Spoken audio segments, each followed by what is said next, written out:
just gonna. Until it's time to do it, and it's like, and I did. What are you gonna do in the middle of winter? I don't think so. Okay, all right, folks, the light is on, so we'll get started here, and I'll call the meeting to order. And welcome, everyone, this rainy, dark evening that we have this week. So, and it's cold outside, but would you like to join us in the Pledge Allegiance to the flag? I pledge allegiance to the flag of the United States of America and to the republic for which it stands, one nation under God, indivisible, with liberty and justice for all. Okay, roll call, Mary, please. Olson. Here. Sykes. Johnson. Here. Kellum. Here. Hopsinski. Here. Coburn. Here. Okay. All right, thank you. Okay, folks, we have some proclamations this evening, so it's this time of year again that we have the holidays coming up, so we've got some wonderful proclamations for you. So first one is Small Business Saturday, and Lisa's here with Downtown Association. She can appreciate this one. So it's for November 25th, 2017. Whereas Albany celebrates our local small businesses and the contributions they make to our local economy and community. According to the United States Small Business Administration, there are currently 28.8 million small businesses in the United States. They represent 99.7% of all businesses with employees in the United States and are responsible for 63% of the net new jobs created over the past 20 years.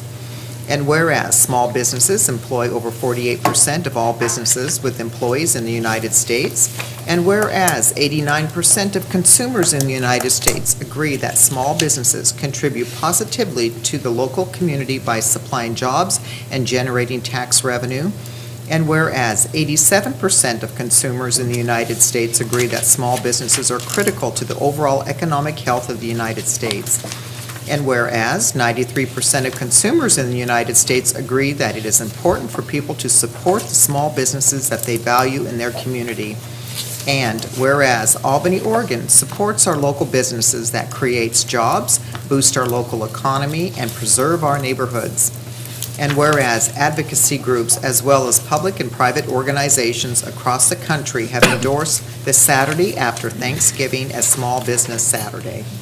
Now therefore, I, Sharon Canopa, Mayor of the City of Albany, do hereby proclaim November 25th, 2017 to be Small Business Saturday, and encourage the residents of our community and communities across the country to support small businesses and merchants on Small Business Saturday and throughout the year. In witness whereof, I hereunto set my hand and cause the seal of the City of Albany to be affixed this 8th day of November 2017. Okay, all right, that's our first proclamation. And another one is real fitting too for the upcoming holidays, and this would be as Giving Tuesday, November 28th, 2017. Whereas Giving Tuesday has been established as a national day of giving on the Tuesday following Thanksgiving, and whereas Giving Tuesday is a celebration of philanthropy and volunteerism where people give whatever they're able to give.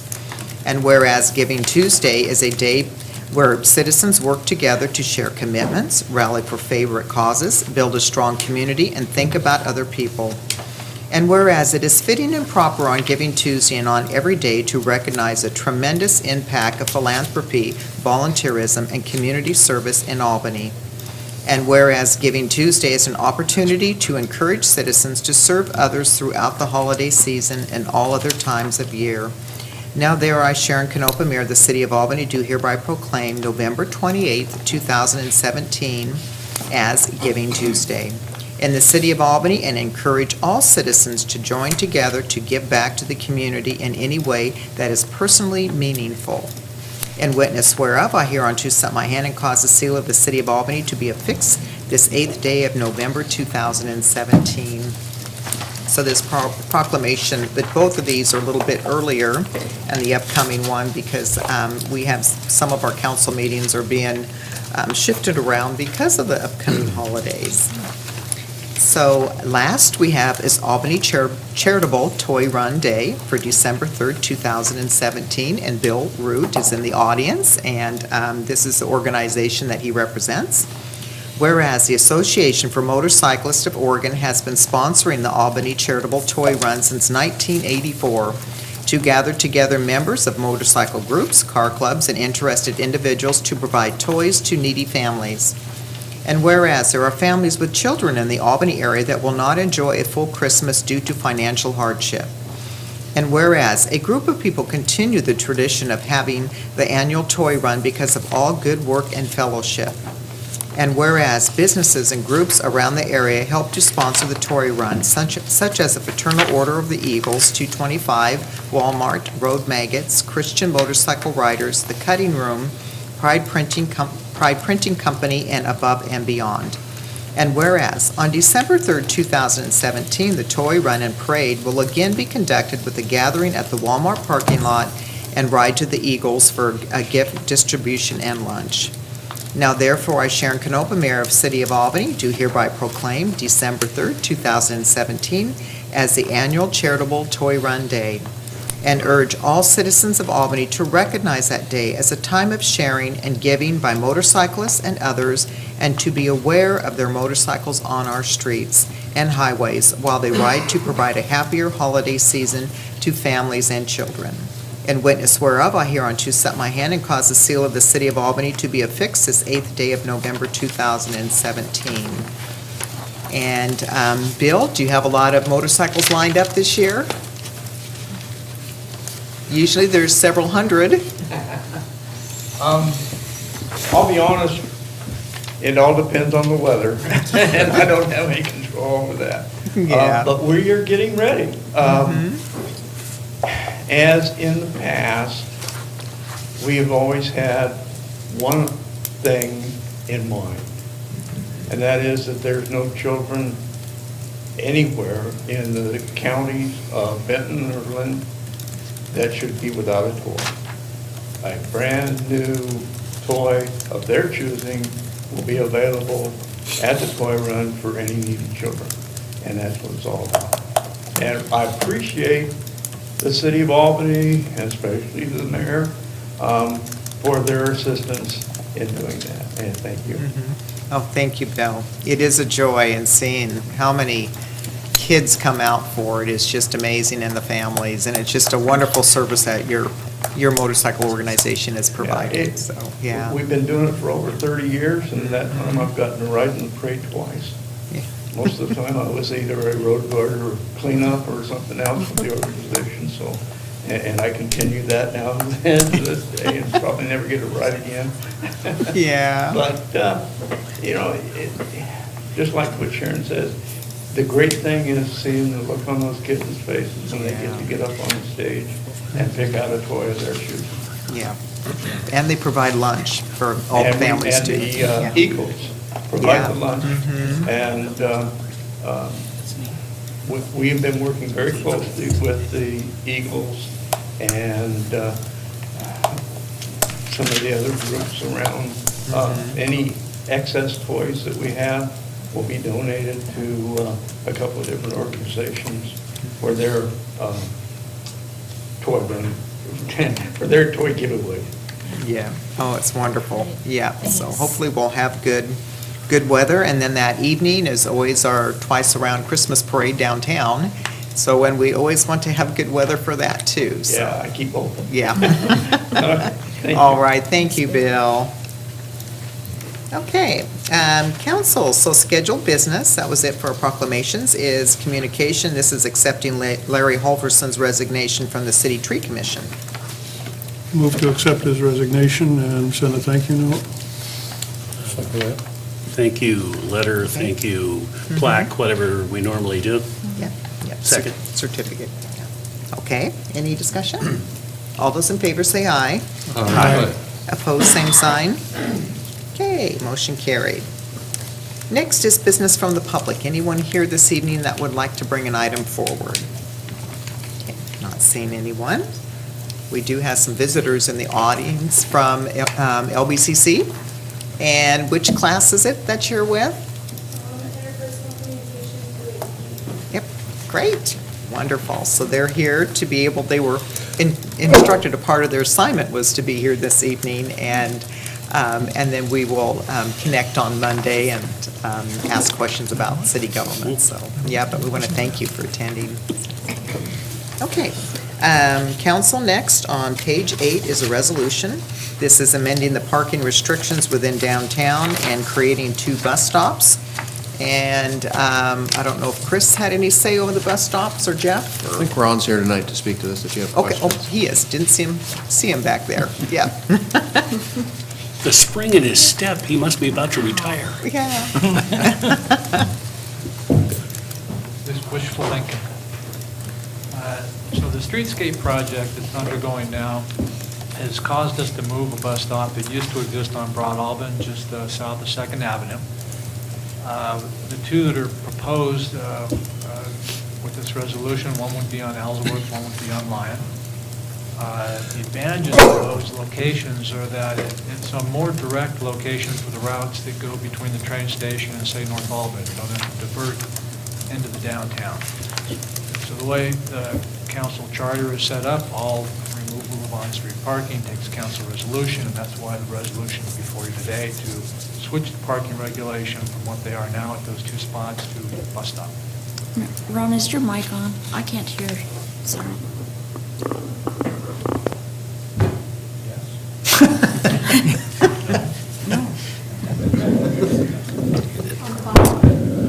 It's making noise. so it sounds like it's- Maybe. There we go. Yeah. They just kind There's of, something there. You gotta get close up to it, I guess. There you go. Yes, I guess it is on. Okay, I'm sorry. I think Mary turned it up, or did you turn it up some?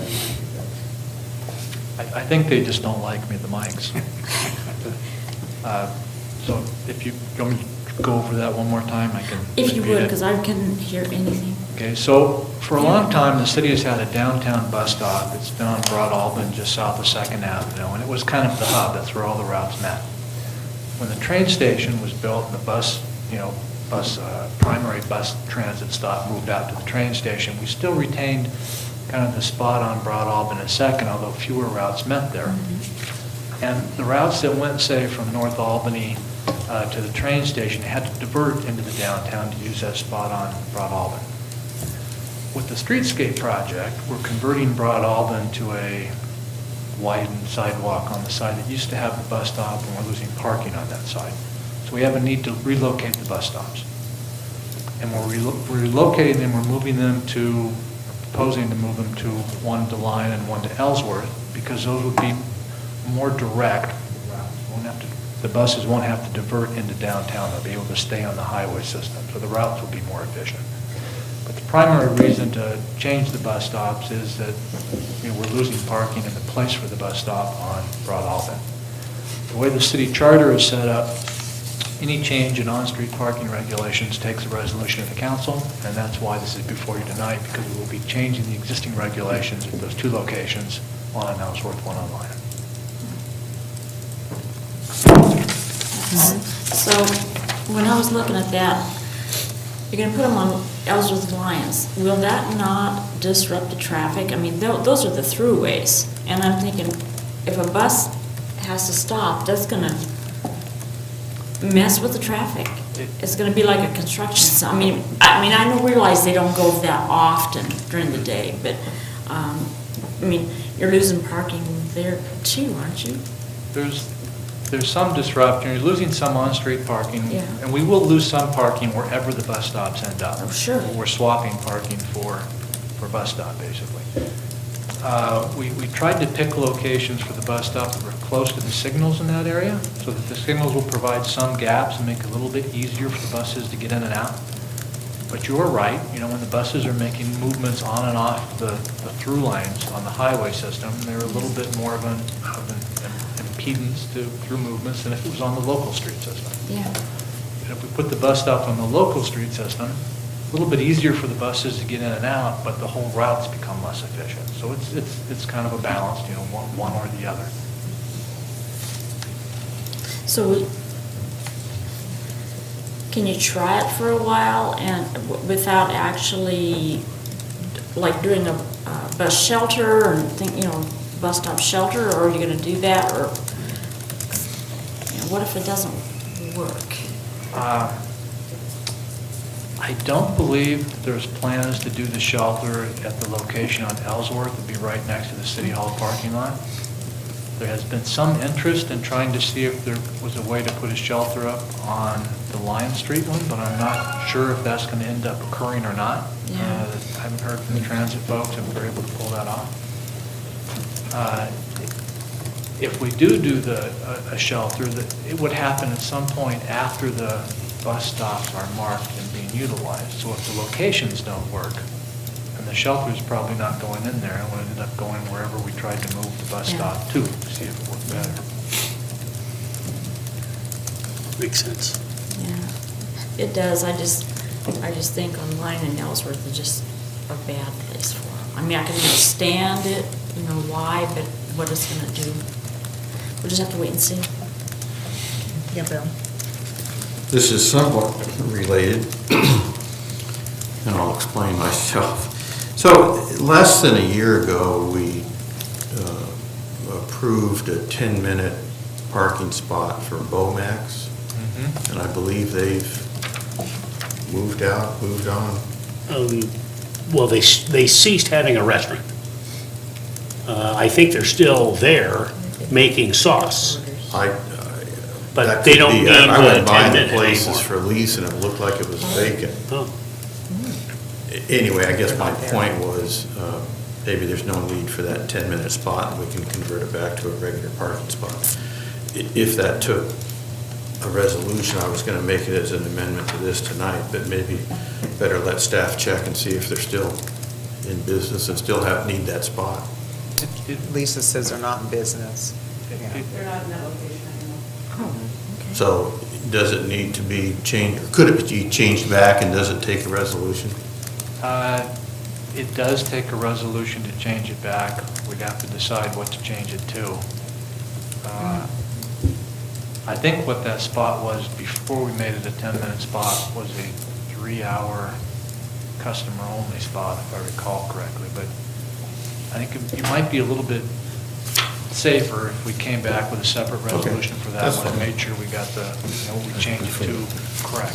Good potential on that. Well, I'll make a motion that we approve this resolution. Second. Okay, any more discussion? Yes. I'm considering this new information that's coming out with whatever's happening down in Womack, maybe we should just table it until that gets resolved and then come back with the one resolution that we need? No, I think proceed with this for the Yeah. buses. It was barely related to the subject is the reason I brought it up. I Okay. have no problem with letting staff look at that and figure out what they want to do and bring that back as a separate resolution. Okay. All right, all those in favor say aye. Aye. Opposed, same sign. Okay, all right, thank you, Ron. Next, council, you have adoption of the consent calendar. There is quite a few items on there. If there isn't any that needs to be pulled off this evening, I'll entertain a motion. I need to remove 1A. 1A, okay. Any others? Okay, got a motion? Okay, yes, so with that, I'd move that we adopt the consent calendar minus 1A. Second. Okay, all those in favor say aye. Aye. Opposed, same sign. Okay, 1A, and that's on page 10? Which Yeah, page it's is just it? a minor thing. I would just appreciate it if it said that I was excused and not just absent. I was on vacation at that time, so. Oh, yep, I should be just add excused. Okay, all And right. so if that's okay, then move to approve consent calendar 1A. Second. Okay, all those in favor say aye. Aye. Opposed, same sign. Okay, motion carried. All right, next, let's see, I think I'll shift if staff doesn't mind me holding off on the street funding and we go to the University of Oregon's sustainable. If Ed is ready on that, would that be okay? Jeff, or will you need anything? I'm just thinking since the folks probably want to get back to Eugene and it's a very stormy night out there, so yeah, thank you, Jeff. No problem. We appreciate them. We appreciate you making coming up the trip, and it was probably pretty rainy, wasn't it, as you were driving up? Okay, all right. Thank you, Mayor, and thanks for giving us a few minutes on the agenda this evening. I'm going to quickly turn it over to Carrie to get into the report, but we committed to the City Council a few months ago to return to you at some point in time to give sort of a summary or review of the Sustainable City Year program that we participated in with the University of Oregon over the course of the last year. And that's basically what we're here tonight to do. Carrie is going to, who's been working with us over the past several months as an intern for us at the University of Oregon.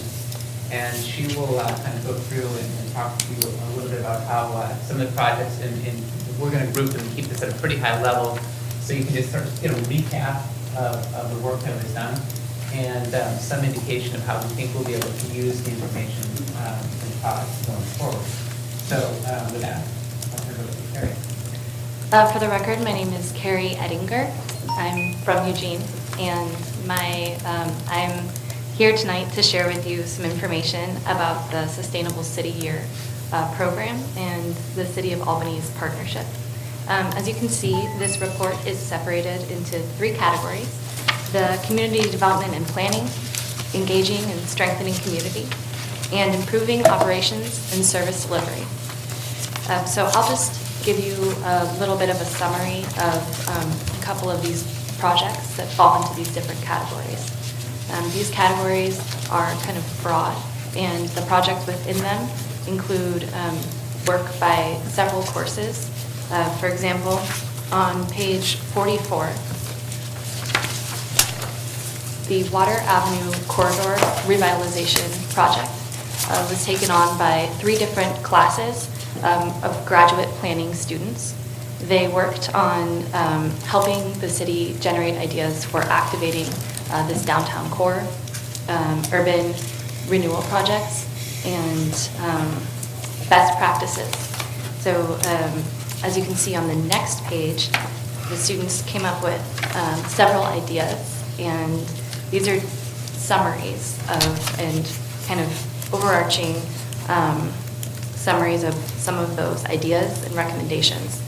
The following projects also pertain to that same area, though they include student work by architecture students, landscape architecture students, and business students, planning, public policy, and management students. So there's a broad representation of advanced and graduate student coursework that was represented in this area, and also relates to different departments within the city, planning, economic development. And so on the next section, relating to engaging and strengthening community, there are 5 projects that are summarized in this section. I'm going to share with you a little bit about the community engagement project on page 60. So 2 classes worked on strengthening community engagement for targeted groups, including members of the Latino community, young adults, and youth. These were classes in arts and administration and journalism and communication. They worked on public relations projects and strategies for identifying assets that the community holds in terms of its cultural opportunities. And so some of the outcomes from that are the city was given a report containing plans and steps to perform some of that outreach, as well as different ideas for events, activities, and media campaigns to activate and engage community members in some of these targeted groups. And then finally, I'll share with you the work that students did under the Improving Operations and Service Delivery category. Let's see, on page 73, or 74, actually, honors business students from the business college worked on assessing how the Parks and Recreation Department are managing their operations and opportunities for the department to enhance their business operations, and provided several strategies based on research, best practices, contacting departments around the country, and produced a report for the department that the department can then consider for alternative funding strategies and possibly implement. That's a little summary of what you have in front of you. And I didn't go through all of the projects, but hopefully you'll have a moment to review them. And the student work over the course of the 2016 to 2017 year represented a great partnership between the City of Albany and the University of Oregon. And I know that students were very happy to be part of this program, and I've really enjoyed my experience as an intern here at the City of Albany and getting the opportunity to review all of these reports. Thank you. Thanks. Thank you, Carrie. Yeah, yes, good job. Questions? Yeah. Well, I do know that one of the proposals in here is on page 76 is the Parks and Recreation Foundation. That is up and running and is obviously going to be able to improve, but it is a functioning entity right now and going okay. So, thank you. So, there was some in here of kind of the visuals of what some of the projects that were being sort of conceptual designs. Will we have like a final kind of book of maybe of all the projects that the students had worked on? Yeah. Yeah, I have we have products or the final documents that each of the classes have created, and I can make them available to however you like them. We have some paper copies and we have them electronically as well.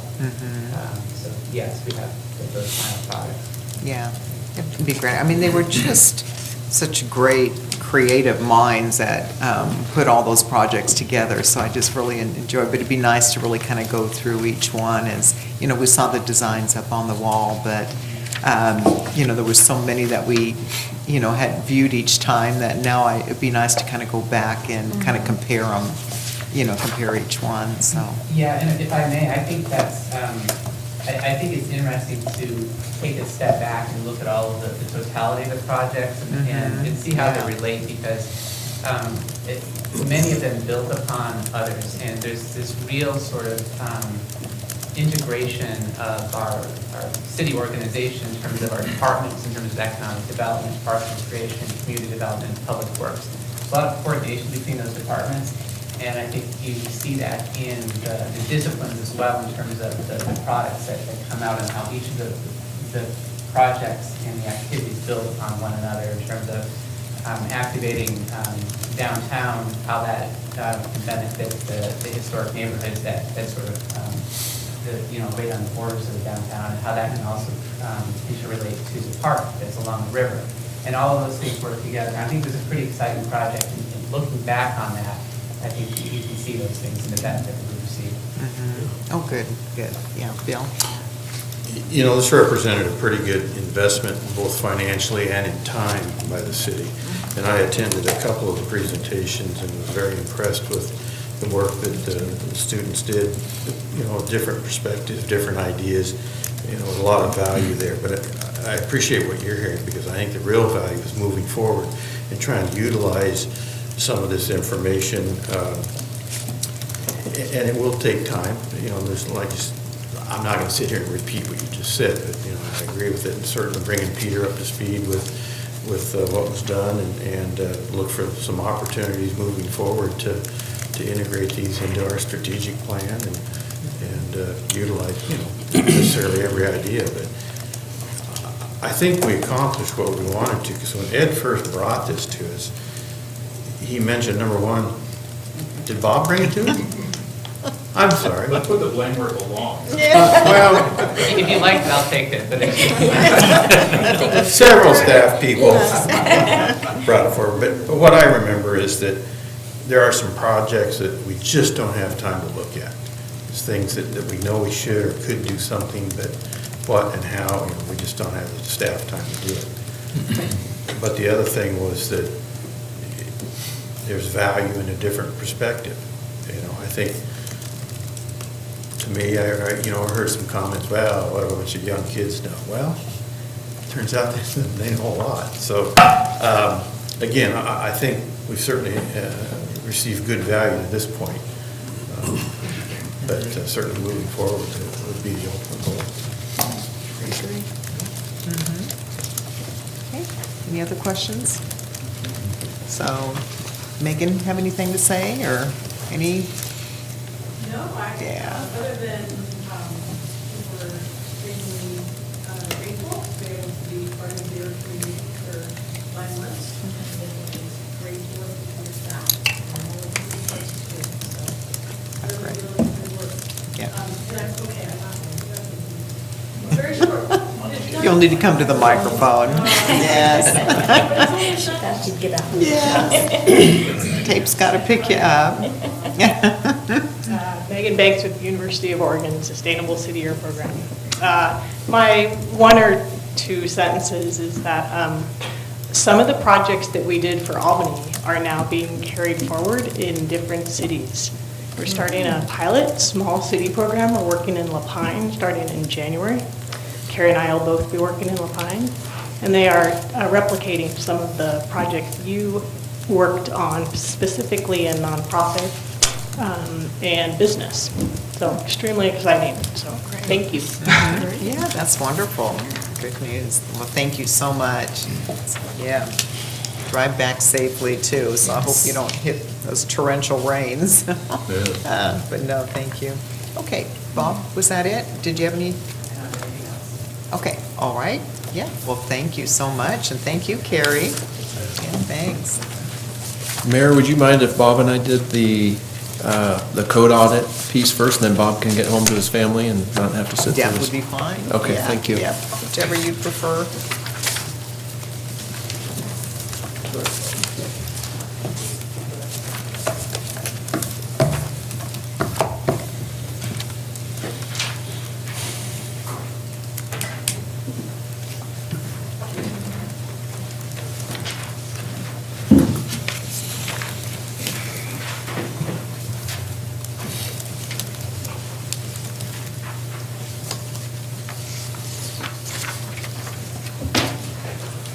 So this item will be really quick for you tonight. Kind of a preliminary check-in.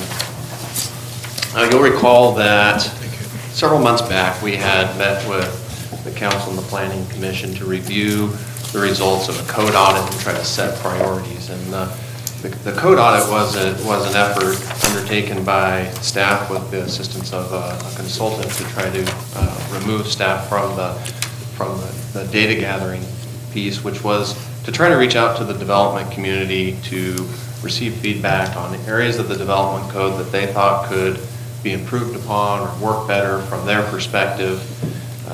There was a process we went through to solicit information from staff as well as the Planning Commission and Council. And we compiled a list of items that we had heard from all those different groups about what type of improvements we might want to consider moving forward. And we brought those to the Council and Planning Commission. We had a packet that described in detail each of what these items represented. And we went through a prioritization process. And each of you filled out a sheet ranking your highest priorities, as did the Planning Commission do it too? Yes. Yeah, so this is a combination of those. And so what you see here is a ranking from what was the highest priority across the board down to the lowest. And so tonight we're wanting to share with you these results and tell you what our next steps is. That's the bottom line. And so what we found is that because of the interrelations between some of these highest priority items, meaning that if we're going to address one issue, it touches another section of the code as well that will require updates. And we want to be efficient in that process and not make updates on one category and then as we start discussing another one, realize that, oh, wow, this item actually touches the one we just updated. We should have thought of that. We want to make sure we identify those areas in advance and work through them. So as we thought through this and the interrelation of all these pieces, we identified that really, we thought that we could get through all of the items highlighted green in one major work effort. What that means is that we have a staged scope of work where we step through these items in different ways. So some topics we'll need to reach out to different members of the community to discuss items, and we will for other issues. So there's going to be different stakeholders for each of these items. And so where we're at now is to take this list of, I guess it's 6 items that are highlighted in green, and we're working with our consultant to try to develop a draft scope of work and a sequence for how to best step through this efficiently and effectively and accomplish all of these things that we're trying to accomplish. We plan to come back to you with some version of what that draft scope of work likes, particularly to talk about what type of public outreach process you would like to go through on each of these items. And so that'll be a topic of discussion before we go forward with any of the items on this list. The one that's highlighted in yellow is a work effort that's already underway. And so we would envision starting on these ones in green once we get the sign code update done. We don't have a number of different staff that we can assign to these different pieces, so we really need to step through these in a pretty logical fashion. So that's really the point of tonight's meeting, was to share, or this presentation was just to share these results with you, let you know that we'll be coming back again to talk about the community outreach process that would be related with this. And I think the other point I wanted to make is that when we look at this, it's not a short process. We're looking at some real, the nearer term tangible improvements are probably a 3-year process, with the rest of this coming in the 2 years that would follow that. We would certainly want to step through it as fast as we can, but when you're trying to do a good job of involving the community and making sure we're addressing the concerns that were raised, that takes time to work through. We also want to make sure that we're not careless when we're writing code language and we understand the implications of the code that we're writing. So it is a process. I wish it could go faster, but we will go as fast as we can. So Jeff, then you're saying a 3-year process. The green, is the yellow included in that? Or would that yellow we should be bringing to you, the sign code should be coming to you early next calendar year. The work to develop the scope for these other items is happening in parallel with that. So in reality, about the time that that's done, we'll be in a position to try to start picking up these other pieces. Of course, with the multiple year process like that and the volume of scope, there's some budgeting strategy to staging this out, so we make sure we have the budget to actually accomplish all of the work.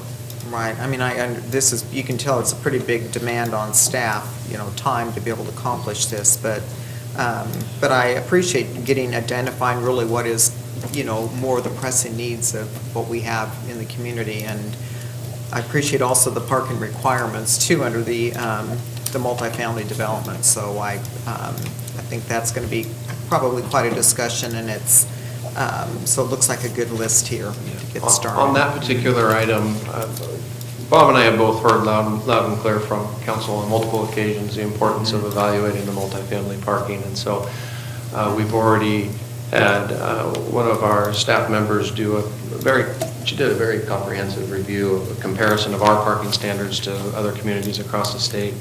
We've identified, there's actually a consultant that specializes in parking. It's his whole business. And so we're starting conversations with him in order to understand what we would need to do in order to study the conditions that we're experiencing and how that compares to other communities and what that might indicate as far as any changes that we might have to have. So we're trying to keep these things moving as much as we can with keeping up with current land use applications as well. Yeah, because on the comparison might be similar amongst the cities. It's just the new trends now, the way housing, how many people are, residents there are in a dwelling unit. So a lot of that has changed, over the years. So. Certainly a lot to think about. Yep, okay. As we move forward and potentially go online with the biannual budget, is this something that B, I can infer would be one of the things that would be able to happen more efficiently or faster because of the improvements in time, because of having the biannual budget process versus the annual, that just frees up some more. Ray, it's going to... So yes, that'd be good. I mean, without question, when we reduce the amount of budget preparation work that we have to do, we're going to have more time to work on other priorities that council has set for us to work on. That's all you need to say. Thank you. Okay, any questions, council? All right, okay, thank you. This is real helpful, so, yeah. Thank you.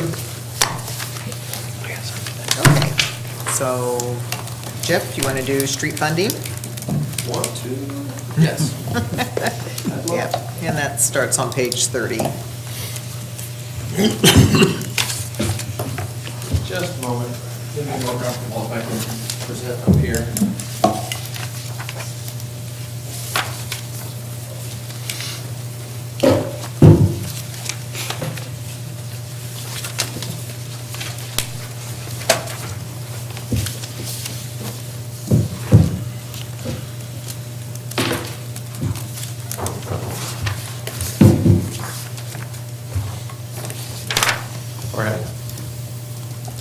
Mr. Salinas? Yes.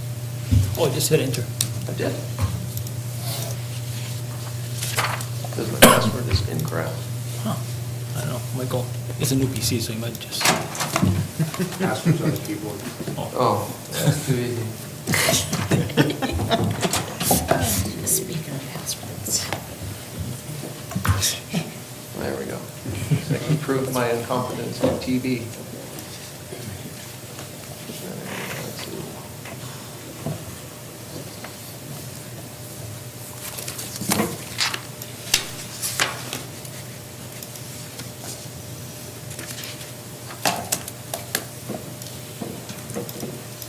All right, here we go.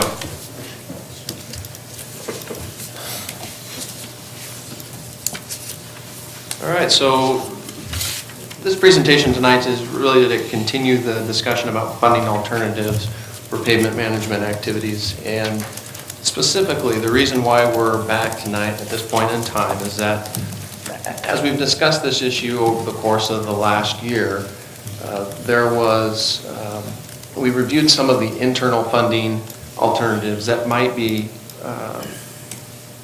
council might be interested in considering for increased street maintenance activities. And so council had wanted to explore that further at this point in time, specifically during the fall, because it's outside of the budget process. And so if you wanted to have further conversations to explore those alternatives, or if you wanted to provide us some direction to make a change, we would be able to do that prior to getting in deep into the budget process, so we could be more efficient in that. But I'm going to do a little bit more than just that today. I want to review some of the background of all the items that we've discussed over the last year. I want to provide you with an updated funding gap, because the last time we were talking about funding gaps, we didn't have the information from anticipated increased revenues from the new state gas tax. Also going to reintroduce what those internal funding options are, because it's been several months since we've talked about them, and you just might benefit by a little bit of a reminder. The intention of it is to really set the stage for council to have a discussion and hopefully provide us some guidance on what you might like to have back next for further consideration. So what I will share on that item is fairly limited. We will make a series of recommendations, again, not really particular to how to move forward with consideration of the internal funding options from a funding level perspective, but we will have some thoughts on how we might go about having that discussion, as well as some potential next steps that you could consider. And at the end of this, what we're hoping is that we can get some direction from council in order to understand what discussions you are wanting to continue to have on this issue, so that we can bring back the information that you would like to have to consider.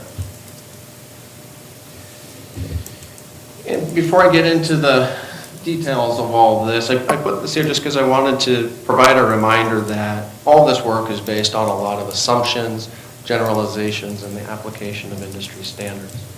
So what we're doing here is perfectly appropriate for the order of magnitude that we're looking at this issue, which is, back of the napkin, what type of gap are we looking at here for funding? We're talking about rounding to the nearest $1 million, not the nearest penny. So as much as we like to try to get into fine tune, to at least the engineer in me likes to get down right to the right number, the right number is a generalization at this level.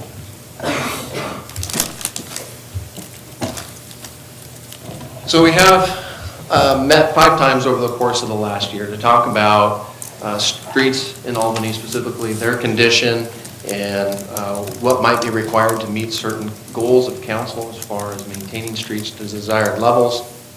And we spent a lot of time later in the year focused in on discussions around consideration of a local fuel tax. When we started everything off, we tried to start with just a basic pavement asset management 101 discussion where we talked about in real general terms how pavements fail, what are industry standards for preservation practices, how do you rate the condition of a street. So I'm going to touch on just a couple of those items as a refresher here. And when we started this, one of the first things we did was to talk about how pavements fail. And what this slide is trying to show is that when a street's new, it deteriorates at a relatively slow rate. But as it ages, it begins to deteriorate at a more rapid rate. And we'll see in a moment on these other slides of why that's an important piece to understand. When you're looking at a street and you're trying to determine where on that curve does this street fall, the industry standard is to use what's termed a PCI, or Pavement Condition Index. It's a rating scale from 0 to 100 where a road in very poor condition or a failed condition is 0, and a brand new road would be at a condition of 100. And to try to put that number into a picture in your mind, we provided some local examples of what those PCIs represent. And at the good end of the spectrum, we talked about North Albany Road, the section that we had recently improved, with a PCI of 96. We had 34th Avenue near Columbus Street with a PCI of 64. We had Hill Street, 20th to 24th Avenue with a PCI of 33, so that's starting to get pretty low. Fortunately, that's a project on our CIP list over the next couple of years. And then we had an example of a failed street, which is Oak Street at the elementary school with a PCI of 5, another place where we have a project this next summer to do some street improvements. And we spent a lot of time talking about how the least life cycle cost approach for maintaining roads is to keep good roads in good condition. And what this graph is trying to show is you do that by, before you fall on the backside of that curve where it starts to deteriorate more rapidly, you undertake some major maintenance projects. A good way of thinking of it is you invest in some overlays earlier in the life of the road rather than letting it completely deteriorate. And as you'll see in the next couple of slides here, that is also, there's financial benefits to doing that.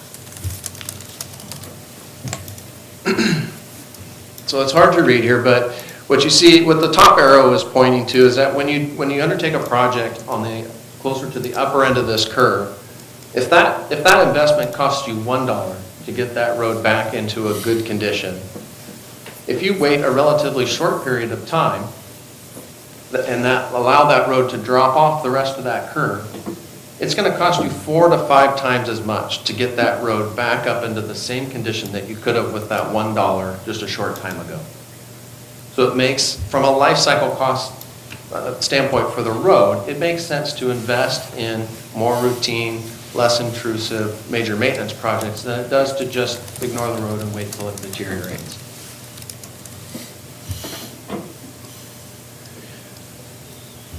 Once we had an understanding of how we rate roads and what that means and why it's important, we talked about what are the specific conditions of Albany streets. And we looked at that information in several different ways. We looked at maps that showed where the highly rated streets are, where the low rated streets are. We looked at graphs and we looked at tables. This is obviously a map here, and the red is bad on this map. The green is good. But the way I liked best that we showed it was in these bar graphs. And what you see here is just the condition of the arterials, and you see a heavy weighting towards the left-hand side of the graph. And most of us probably can't read those numbers, but the farther left you are on this bar graph, the better off you are. And you see on the arterials, we have a heavy weighting of roads in good condition, which we should feel good about, right? But it's also an indication that there's a large number of roads here that we should be thinking about investing in major maintenance activities in the coming years in order to keep these roads in good condition. Don't want to let them fall off. When you look at the collectors, you have a more even distribution across the spectrum. We do have the Hill Street project, which is a collector, and we'll be moving some portion of those roads in the poor condition over to the good condition, but generally an even distribution. Not entirely bad, but we do have some roads in bad condition. And then you get to the local streets, and you see where we have a pretty substantial shift over to the poor condition. We do have a strong presence in the very good category at the far left, but if you think about it, over the last 10, 15 years, we've had a pretty substantial amount of development. That all comes with new roads. All those new roads are sitting in that category. So we don't invest a lot of money historically in our local streets for maintenance and reconstruction activities. We do have, we have almost on an annual basis, we've had some smaller projects around schools and areas like that where we make some investments, but primarily we're doing work around arterials and collectors because they have the widest community benefit. So armed with that information, the next question was, all right, well, we know where we are today. If we don't invest any more money than we are now on an annual basis, what might we expect our roads to do over the coming years? And that's what's shown in this table. And we said, all right, on average, system-wide average, arterials and collectors are looking pretty good. Even the average on the locals doesn't look horrible. Doesn't tell the story like that bar graph. But when you start looking out 10, 20, 30 years, even with keeping to investment as we're doing now, we lose, on average, we've lost our streets. They've fallen off the other end of that curve. When you look at just the 10-year out window, we're crossing over that critical point where we're starting to fall off. And that's on average. So that means we have roads that are in a lot worse condition. We have roads that are in some good condition. Another indication that there's an investment that we should be considering making in the near term here, an additional investment beyond what we are, in order to try to keep our roads that are in good condition in good condition. So we had that conversation, and council said, all right, well, let's start with the arterials and collectors for discussion purposes because they serve the greatest community-wide benefit, the largest traffic volume roads, and decided that an appropriate goal was to maintain each of those arterial and collector streets to a PCI greater than or equal to 60. And PCIs are based on visual observations and generalizations about how pavements fail and those types of things. So don't get too hung up on the number, but if you picture in your mind what 34th Avenue looks like now, which I worked on that project before I worked at the city. It doesn't feel like that long ago, but it's been like 17, 18 years. But that's a road, that's just a picture-perfect example of the road that you're trying to capture to set as a standard of, we don't want to slip below this point because we want to maintain that investment that we already made in making that road in good condition.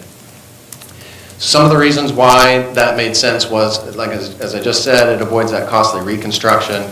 It's consistent with Albany's strategic plan where there's, as long as I can remember, there's been a focus towards trying to keep our arterials and collectors in a good condition.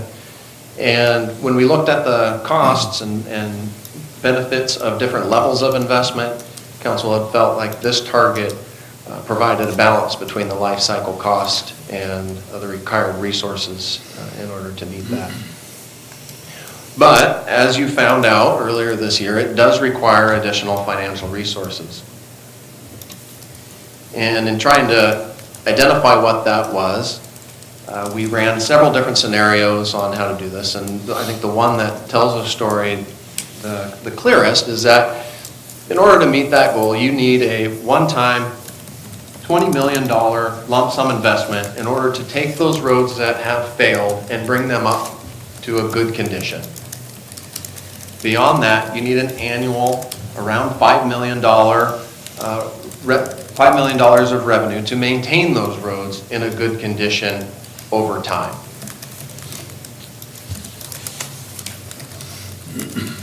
At that point, we said, well, that's a lot of money. How much are we collecting right now, and what's our gap? And we kind of cringed as we crunched the numbers, and we found out, well, we know we have a $20 million lump sum gap. That's a given. And we were getting around $1.6 million in revenue right now that we can spend on street projects. So that left a $3.4 million gap. That was prior to the information on additional state gas tax revenues that we thought we would have. So we'll update that in a moment. With that gap identified, the next thing staff was tasked with was to bring back a splattering of some different alternatives for funding that gap. And so we had a work session on that. I re-included the appendix that was provided at that work session. It's in your council packet again tonight. It has all the details on these different options. I'm not going to go over them in great detail again tonight, except for a select few of them. The two that are highlighted in blue are the ones that are termed the internal funding options and are the ones that council had requested to come back tonight, or specifically this fall, for further consideration. So I'm going to touch on those. I'm going to update the funding gap, and I'm going to provide a couple quick recommendations, or I hope they're quick. But I want to pause here because this is the end of the review of what we've already covered. If you had any questions on that review, I'd be happy to answer those now. The general fund, 250,000 / 500,000. Which is it, or I don't understand that? I'll get to that on the next slide. Okay. And the franchise fees are current franchise fees or what we might move things to? I'm going to answer that one too. Should I just keep going? Yeah, you just keep going. All right. All right, so I'm going to update the funding gap first.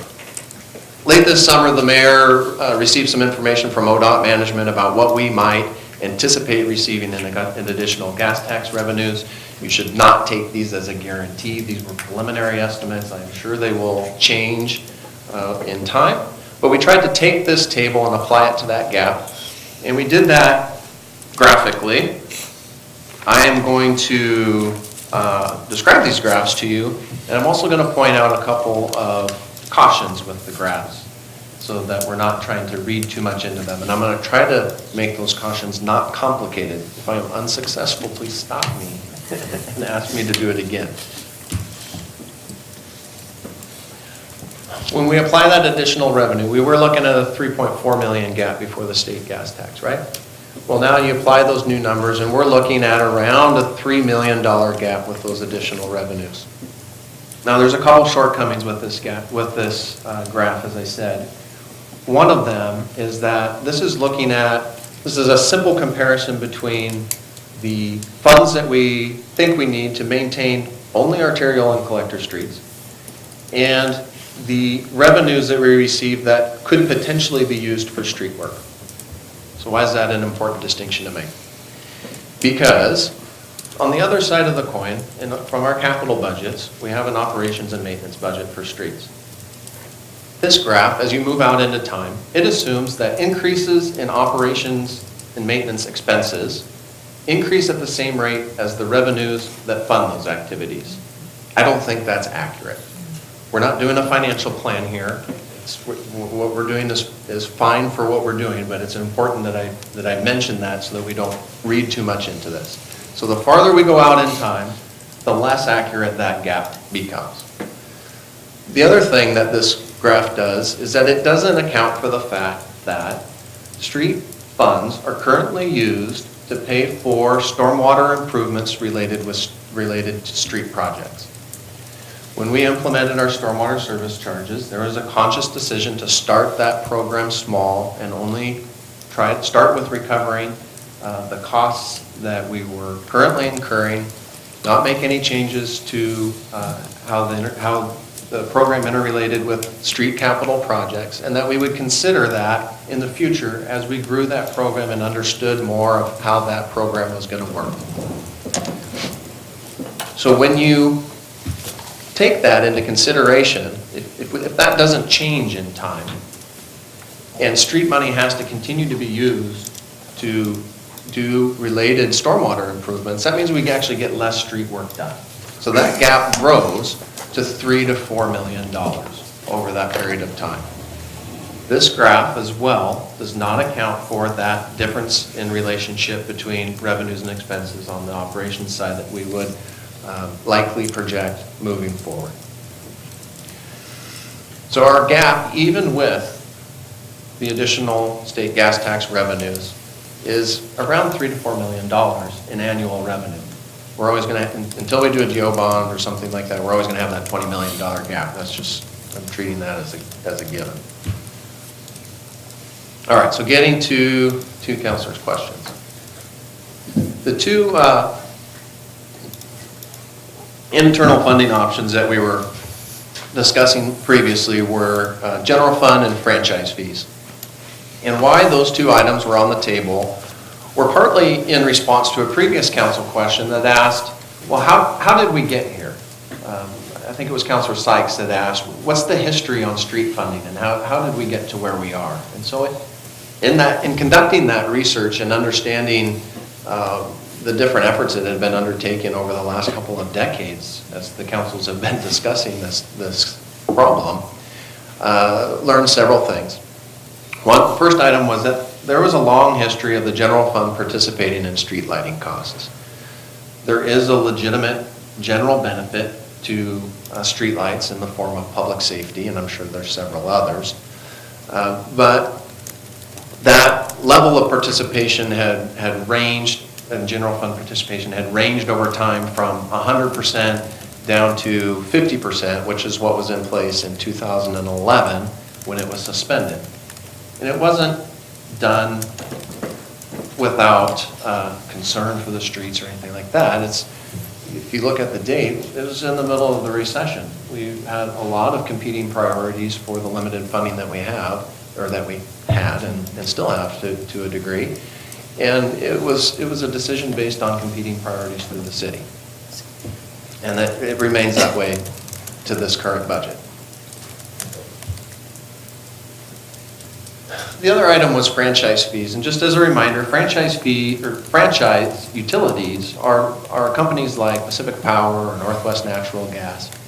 They pay a fee to the city for use of for the right to offer their services in the city, their use of the public right-of-way, and so you can think of it in a couple different ways. You can think of it as rent, or you can think of it as compensation for the burden they place on the street system and the use of the right-of-way and things of that nature.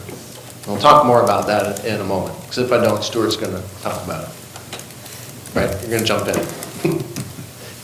He doesn't want to do it now. The history on it was that historically there was 30% of electric franchise fees and 40% of Northwest natural gas fees went directly into the street fund to get street maintenance projects done.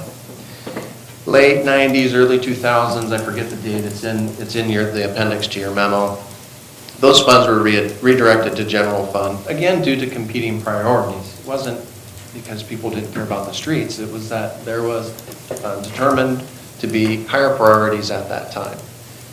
In today's dollars, it represents a pretty significant hit to the street system. It would be about $1.2 million based on our current revenues. I'm going to talk about this a little bit more in just a moment. What I'm going to do is I'm going to provide some recommendations, and then what's am I doing here? Let me get myself situated. I'm going to provide some recommendations. I'm going to show you one more graph, and then I'm going to go back to these slides with the internal funding mechanisms, because, as I said, what we really want to do tonight is set the stage for the council to have a discussion about how serious you are in wanting to pursue or consider those internal funding mechanisms. And that's my first bullet here on the recommendations. And a couple thoughts to share with you on this, and Peter may want to engage in the discussion when council starts talking about the pros and cons of this, as will Stuart, but a couple thoughts.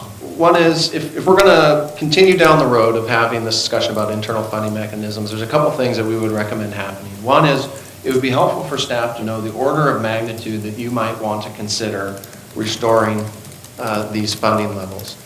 Are you wanting to do that at that level immediately with existing revenues? Is it something you want to phase in over time with new revenues? It would be helpful for staff to hear that. It would also be helpful for us to hear if you have specific programs or areas where you think you would like to pull those monies from. Because the fact is that the orders of magnitude of money that we're talking about have significant impacts to general fund activities. And I gave a couple examples in the memo of how the dollars relate to both the library budget, or how many firefighter positions could be funded with the order of magnitude of dollars we're talking about. And they're significant. And while I can sit up here and tell you how good, bad, or otherwise the roads are, and how we need money for roads, those other directors in those other areas can come up and tell you in great detail how important areas of their programs are that these monies rely on too. And it's not my place to, so I'm not advocating tonight. I'm sharing information. It's not my place to advocate. This is ultimately a policy decision that the council needs to make. And what staff really needs is some clear direction on what direction you want us to investigate and bring back more information on, because this isn't something that would be appropriate for me to take on. So I'm going to turn that over to you in just a moment. A couple other bullets here real quickly. First, one of the first things Peter said when he came in and met with us and talked about this issue was that the response that I heard was, wow, you guys did a lot of work this last year, and there's a lot of good information there. You really need to get out and start telling the story. And you need to start doing that yesterday. And we'd do it anyways because he's our boss, but we thought it was a good idea too. And what an extension of his thought was that it made sense to do that regardless and independent of pursuit of any additional funding sources, that there was a genuine benefit to the community understanding the conditions of our streets and what that means for us long term, regardless of what path we might go down for funding alternatives.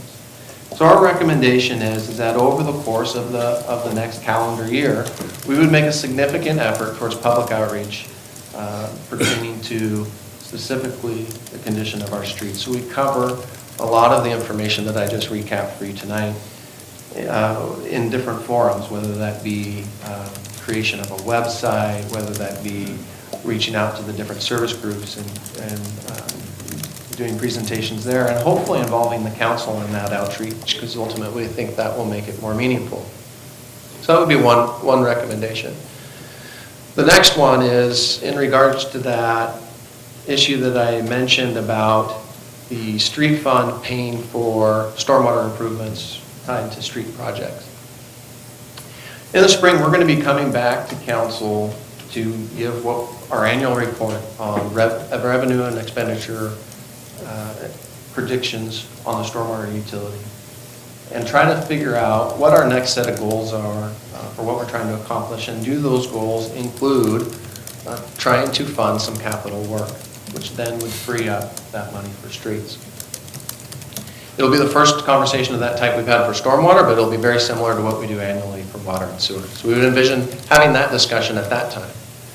We would also suggest considering sometime in the fall of next year, when we looking at the in lieu of franchise fees. So much like we have franchise fees to power and Northwest Natural Gas, those folks, we charge in lieu of franchise fees to our water and sewer utilities. Those are currently set at 5%.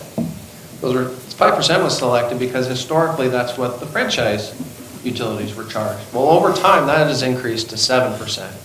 So if we wanted to bring ourselves in line with what we do to with the other franchise utilities, that would be an additional 2% of revenue that goes directly to streets. As it obviously has an impact on water and sewer, but we're thinking that's a conversation that we should have in the fall. Now, we're trying to space these out for a couple different reasons. One is we don't have unlimited staff to put on each of these different items. But also, as I talked about in the memo, there's some consequences, not necessarily in a negative sense, to having additional revenues for streets. It has staffing impact, and it has impacts on the other utilities, because if we're thinking ahead, we don't want to cut into a new street in order, 2 years after we pave a new street, to replace a water line or a sewer line. So we have to be pretty thoughtful on how we go about this. And if we phase into this over a period of time, it'll be helpful. And the last item here is that, after we've done this public outreach and taken on some of these other issues, I think that it'd be a good time, sometime around the beginning of the next calendar year, to try to put our arms around, cast a wider net, if you will. So far, all we've talked about are arterial and collector streets from a funding gap perspective. We haven't talked about a strategy for local streets. We haven't talked about capacity increasing projects, safety increasing projects, ADA improvements, bike and ped improvements. What are council's priorities for those? Where might you like to get to over time on those types of projects? Those are discussions that we would envision wanting to have before we would take on a conversation of something, say, like a street utility, where you'd be looking at a very broad funding strategy for streets. We want to make sure that we fully understood where we might want to try to get to. What's not shown up here at this point is a gas tax. And it's not up here for two reasons. One is, I don't know what council's current desire is for pursuit of a gas tax in relation to these other items. We spent a lot of time talking about it over the course of the last year. I think everybody agrees that it should be part of the conversation for a future funding mechanism. But I don't know where it sits in the priorities. We deferred it at the time that the state implemented the new state gas tax. And so I haven't waded into that piece here because I haven't heard any direction back from council. So I wouldn't be surprised if that's an item that you all end up talking about tonight to some degree. But it's also an item, the second reason was that I think the more we can raise the community's awareness of the issue, the more likely we are to be successful with something like the gas tax. So I think there's some strategy discussion in how to integrate those types of things. Again, I'm not taking a position, I'm not advocating one way or another, I'm just throwing things out there for discussion.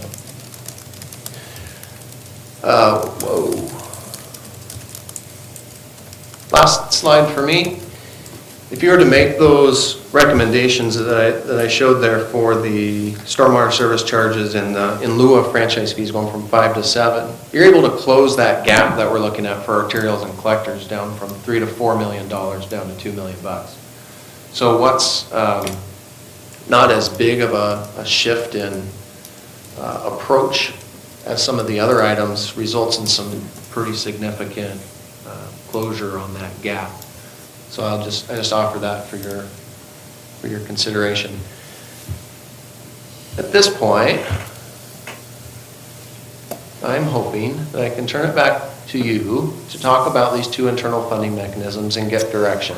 I'll leave these up here or switch around as much as you want, but if at all possible, it would be good to get direction on some of these other items that we raised as well. Yeah, right. Just a question and then a comment.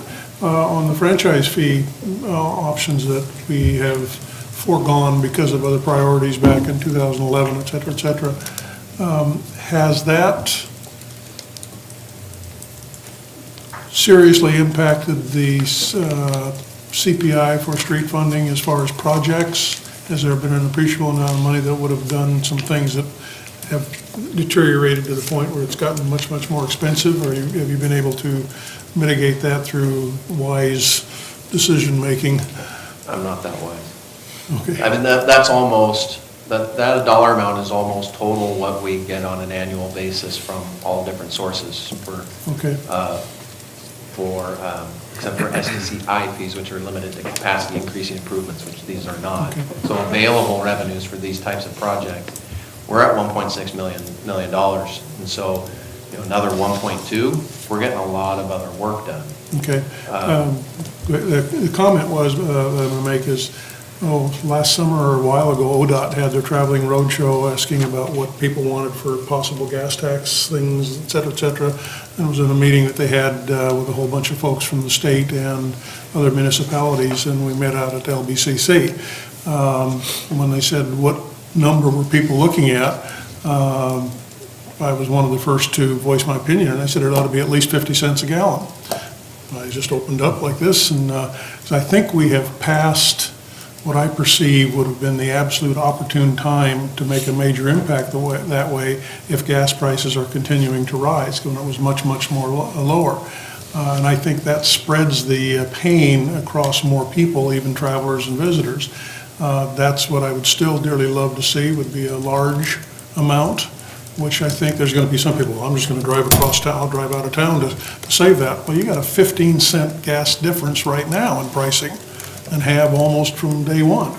And so there's going to be a few people that will say, yes, I'm going to drive to Corvallis or drive somewhere else and waste my time, effort in doing that, where the vast, vast majority of people will not do that, and that will be absorbed into their whole process. As we have heard, that in some cases, as the price of gas rose, it did affect the public transit process. That's one of those unintended consequence type things. But I still think that is probably one of the easiest ways to raise funding for road improvements, if we have the political will to do that, and along with that, earmark it absolutely so that it goes to road repair and nothing else. That's just my comment. I should have pointed out as well, and Stuart will want me to make this point, that use of franchise fees for general fund activities is really the norm across the state. If you look in your appendix to your packet, there's a list of communities that we surveyed. I forget how many are on there, somewhere probably between 10 and 15. But I think only one of those communities used franchise fees for street maintenance. So you get a little bit of a biased view by whoever is sitting up here talking about their area of emphasis, and I wanted to make that point. If you want to add to that, Stuart, I'll give you an opportunity. Well, and that would also apply to the in lieu of franchise fees. Yeah, your chart's on page 34 of our packet. Yeah. Those are typically general fund resources in cities. So, kind of concerned about really giving staff direction this evening without a full council here. So when is Councilor Sykes' next meeting that he's coming back? He'll be here for the meeting, the CARA meeting on the 15th, and he'll be back the next council meeting after that's 29th. The 29th. Is there any way this can be held off to the 29th to get sort of direction? I kind of feel like the full council should. We've held off on it for 20 years. Yeah. I'm assuming you don't want to hear me give that presentation again on the 29th. So. No, we don't need to hear it. We'll make sure Councilor Sykes watches the video, so he'll be able to be up to speed on that. But I just think it's kind of some decisions that the council, in order for staff to really have some direction, the council needs to be voting on, so. I mean, ultimately, franchise fees, from my perspective, ought to go to streets. Now, recognizing that we're now using the money for something else, we have to raise money. I mean, we do not have as much money as we need if we're going to do the work. I think because franchise fees do come from the streets, quote unquote, and in lieu of come from the streets, then it's reasonable to take it from the streets to fix it. Where we then replace that other money is the question.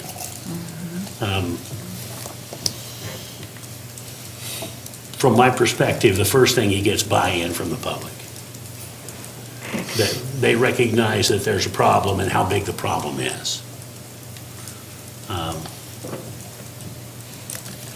I don't have a real problem with in lieu of franchise fees and that type of thing as far as or directing it, but it's just a matter of where it's going to come from.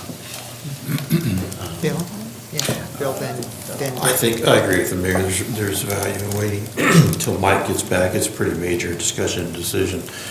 I'll give you my 2 cents worth, that I think that the funding that was redirected back in 2011 should be reversed and put back, where it was. I would have a hard time asking the voters to approve a gas tax when we've kind of cut our own throat in redirecting the funding 6 years ago. And you mentioned that it's about a $5 million a year need currently.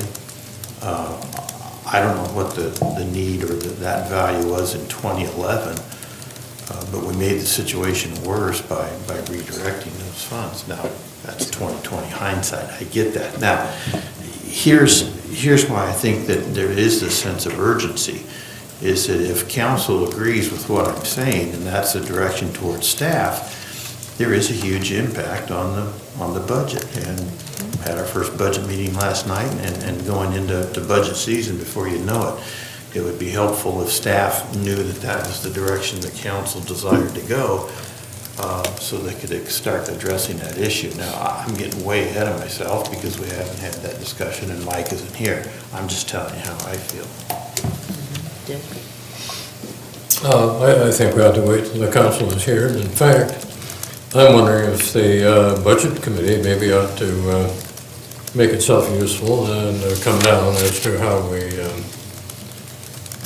solve this problem. And one minor question that I had in your presentation, you brought up the streetlights. Have they all been converted to LID maximum efficiency? No. What effect would that have? Is it just a puny little bit, or would it be a major? Chris and Jorge are working on that. They have a project where they're evaluating the costs of going down that road. Is that correct? Do I understand that correctly? Well, we had some vendors that were offering, but we haven't gone through the whole process because some of them were asking to have the city purchase the poles, which are part of the utility company, and that generates a whole lot of other issues of maintenance and safety and all kinds of stuff. So it's, right now, that project is really not, has not moved forward. Do I remember We correctly? have to buy new poles, put in different bulbs. No. Yeah, I think the poles are owned by, Chris can speak to this is her world, the but I think the poles- poles are owned by Pacific Pacific. Power, and they don't let us put in LEDs. They won't let us put in That's different right. bulbs? Just tell me stuff. Most of them are their bulbs. Maybe we have to buy the poles. The poles are generally not owned by the city. We own a handful of poles, like poles around town, not very many. There's no incentive for Pacific Power or Consumers Power, who owns some of our poles, to switch out the heads to LED heads because they charge us per pole, and, they don't really care what the head looks like as far as the light. The process, Jorge and I did have a vendor. There are some projects around the Northwest where communities have invested in the light poles in their town, purchased all the poles, converted them to LEDs, and you end up paying, the power cost for those poles was a lot less, but you have to have the upfront purchase of the poles. So we need to do more analysis, as Jorge said, because then we take on the ownership and maintenance of those poles forever. So what does that work out to? Are our O&M costs going to, shoot up in 20 years? There's a lot of questions. So potentially, we could pay less per year if we purchase the poles and converted them to LED. That's the pitch that these vendors give us. But there's an initial capital investment, and then you got to look at your long-term O&M costs. So we haven't completed that analysis yet. But you are working on poles. Well, it's sort of sat on my desk for a long time. I certainly can pick it up again. With all the time I'll be saving in the biennial budgeting. Well, we're going to have that two-year gap budget perhaps. That's right. Maybe. That'll be on Although my I list think of things I'll get done. I don't think I was going to say that. No, I mean, we definitely can pick it up. If the council is interested in us looking at that, that's definitely something we can pick up. But it's an order of magnitude thing. If you're going to save 10 cents out of the dollar, it might be worthwhile. It's only half a penny per dollar, it's probably not. Well, you know, if our gap is $3 or $4 million a year just on arterials and collectors, we're only gonna save, what was it, you know, a couple $100,000 a year in costs for light poles. That's not gonna, I mean, every little bit helps, but that's not gonna solve the problem. Every little bit helps. Enlighten me historically, if we claw back the franchise fees and low franchise fees, et cetera, for street maintenance, those monies have been put into the general fund and then utilized as however we want it. Anything that you've looked at, if that money comes out and comes back to the street maintenance, then which departments are going to get affected by that money pulling out? That's what we need you to tell us where the priorities are. Thank you.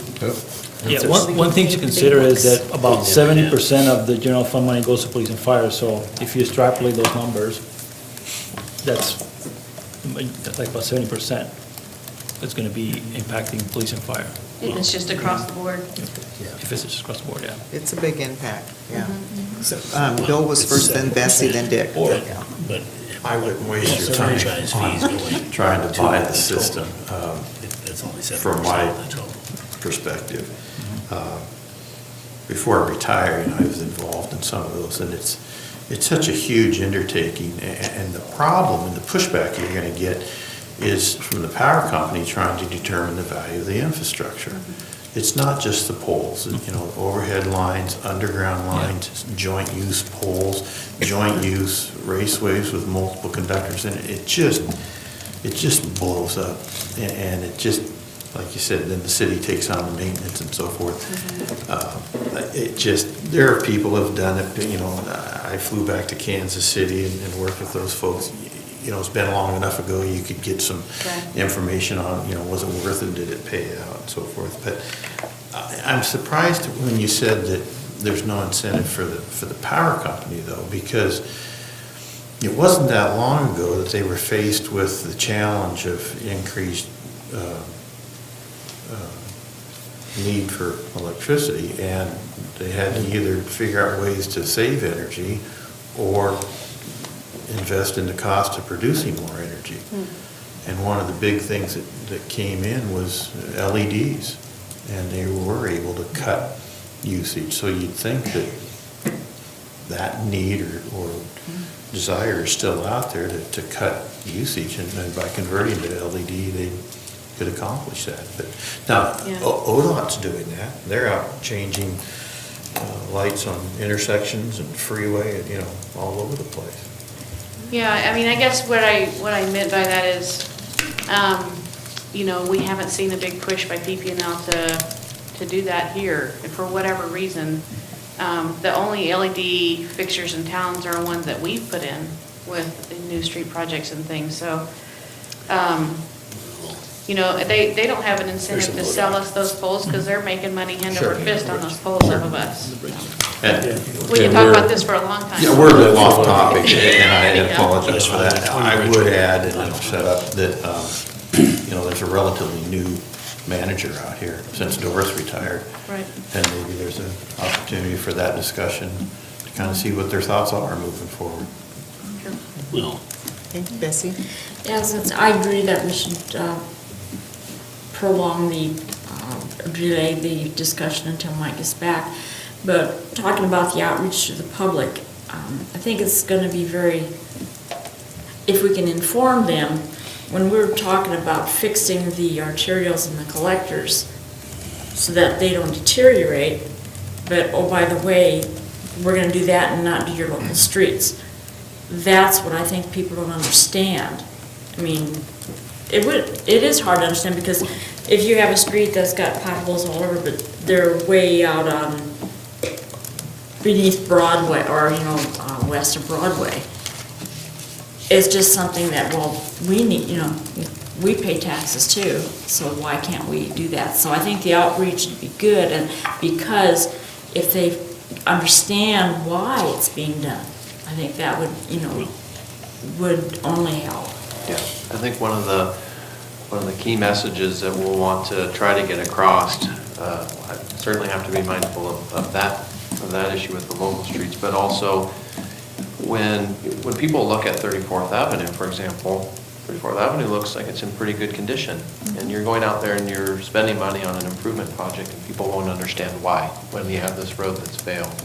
And the answer is because over the life of the road, that's the least cost to keep that road in good condition. But you have to understand the details that we just covered in order to understand that that's actually a wise investment instead of going after a road that's failed completely. So that education becomes critical. Mayor? I think it was Dick Yeah. and then Rich. I was wondering, do we charge our garbage company a franchise fee? And do you think that pays for the maintenance on the streets? Their ultra-heavy trucks break up, in particular, their rapid acceleration and stopping. No franchise fees in our current budget, zero go to the street fund. So, no, their franchise fees don't cover anything. But would it if I have no idea. No, and there's really no good way to analyze that, I know. So. But I would dearly love if we could charge them more. Well, we'd have the same problem with school buses. Amen. Yeah. You can see where the roads are You're gonna breaking do up, that. where the buses have to stop. One of the things that Bessie brought up with, local streets, you're also going to have pushback from people who just put a new place in. And, when you now build a house, you now pay for that road right then, or the builder does. And so it's part of the price that you paid for your house. Whereas something that's been around for 60 years or 100 years was not done the same way. And they're looking at, well, gee, if we're in our housing development and all our local streets look good because we bought them in the last 10 years. However, all the work is being done over there where, I'm paying a whole bunch for them. We're going to have that problem as well, is what I'm saying. So like I was quoted in the newspaper saying it depends on whose ox is being gored. Well, it's not just being gored, it's their feeling of fairness. Maybe they could quit driving on my street. That's their feeling. That's why I think that gas tax or transportation utility is the slickest way to go. And if we want to avoid, if we have the political wherewithal as counselors to make hard decisions, the transportation utility is the way to do it. Well, we could also use CARA funds for a bunch of stuff downtown. Downtown, if it's inside the CARA Downtown, district. inside the CARA district. That could be I mean, done. it is. Well, that's what the streetscape's doing. Yeah. Right. Yeah, absolutely. Bill, you had Oh, something? I just following up on what Dick said about the garbage trucks and their fees. I don't disagree, but I think ultimately the consumer pays the majority of the taxes. They'll just turn around and come to us for a rate increase and break it down and show where that is. It's just like you buy groceries at Fred Meyer. Part of what you're doing is helping to pay their taxes. That's just how business works. Right. So we can load all these things up, but it still comes out of the. People pay taxes, business doesn't. So. Peter or Stuart, I want to make sure I adequately expressed that I was not advocating and that other people need to be able to speak. No, I think you did a great justice. Okay. We're adequately panicked. Well, and I do think, before we have this discussion next, so that, if the council does want to go towards, having the street lighting be, put back to the general fund to be paying for it and franchise fees going back into streets, I think there's going to be kind of a big surprise of what kind of cuts that's going to be taking off of our general fund services. So if that's not going to be an easy task. That's why I'm not in favor of So, that franchise fee yeah. clawback.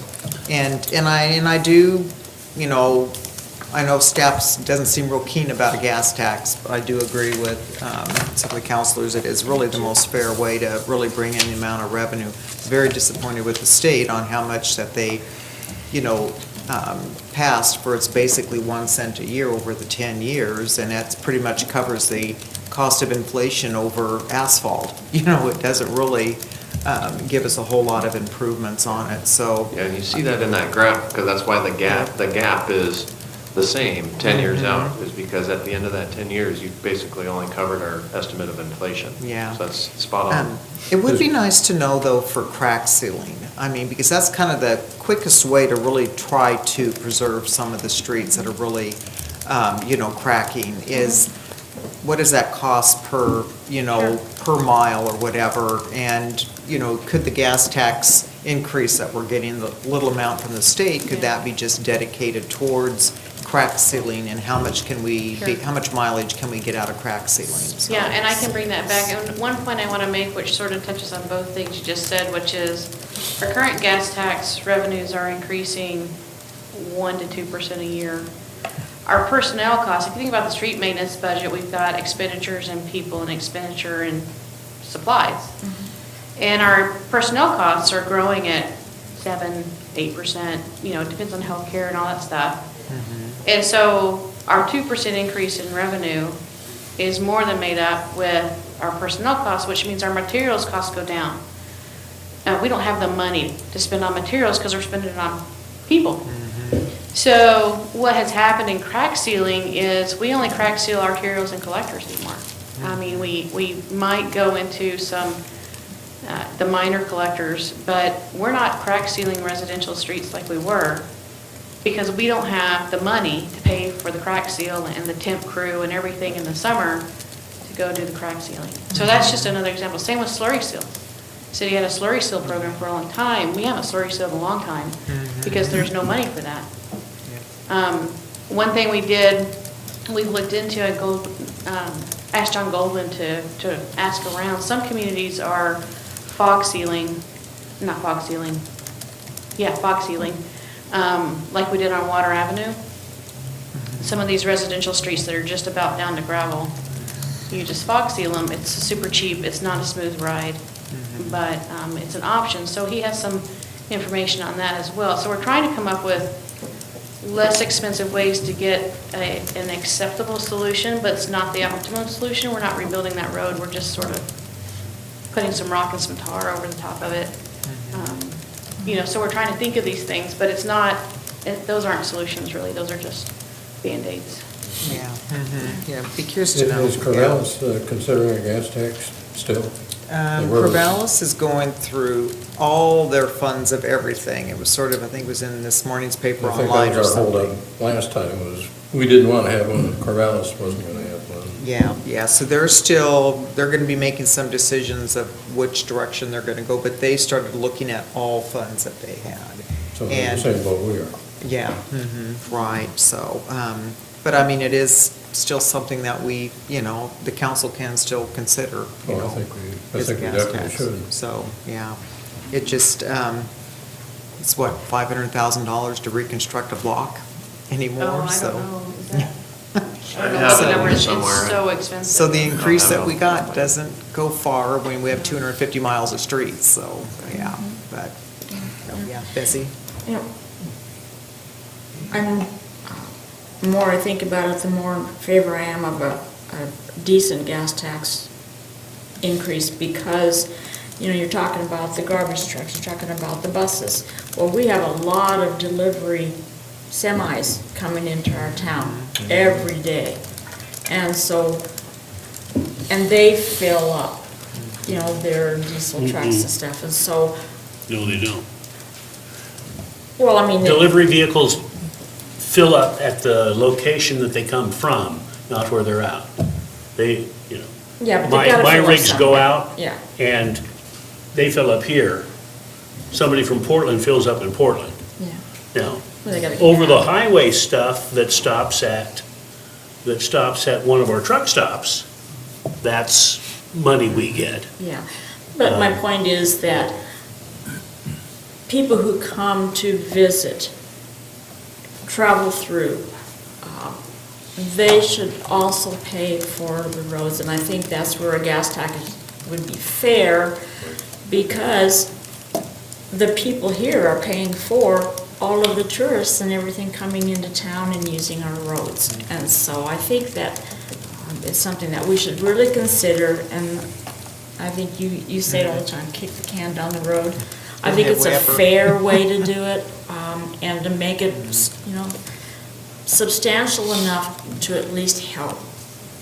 And with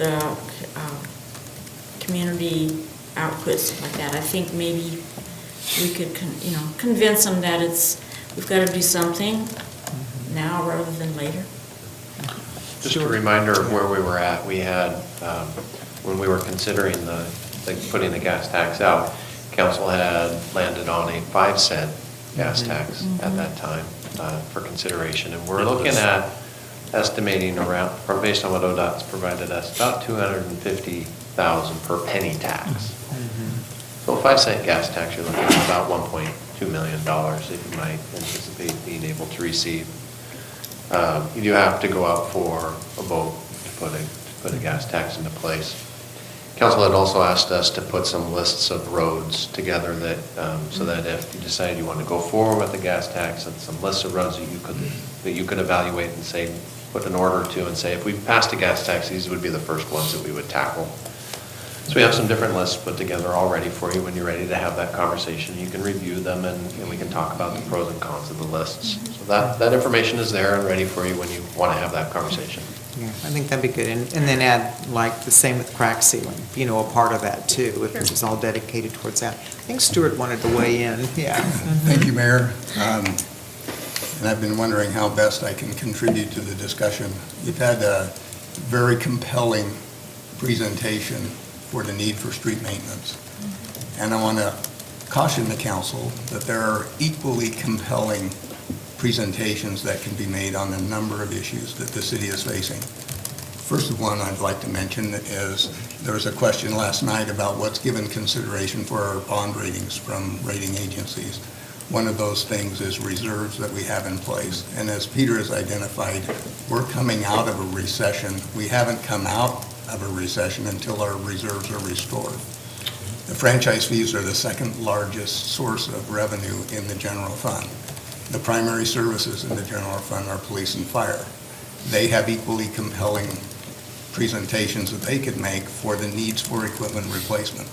We're currently not funding and haven't been funding for several years facility maintenance and replacement.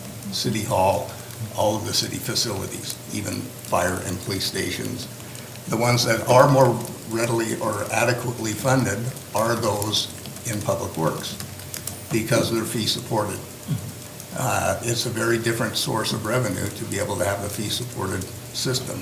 And the in lieu of franchise fee being identified as a source of revenue, the reason it's a good source of revenue is because it's fee-supported.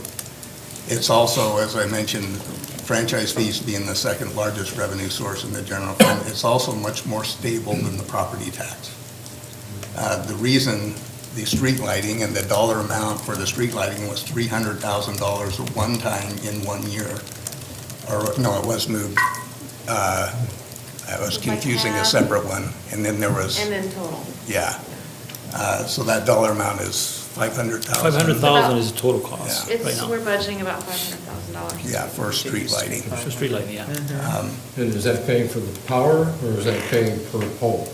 Just power. Just the power. Well, we aren't charged for power, we're charged per Per pole, pole. based on the wattage of the pole, there's a whole schedule. But we're not charged on, each pole isn't metered. Correct. You So if pay you for the cut the pole. wattage in half, our payment would be in half. If Well- somebody somehow shoot out the bulbs and replace them. You still pay for it. We could talk a whole lot about streetlights, but Yeah. basically, it's per pole. Yeah.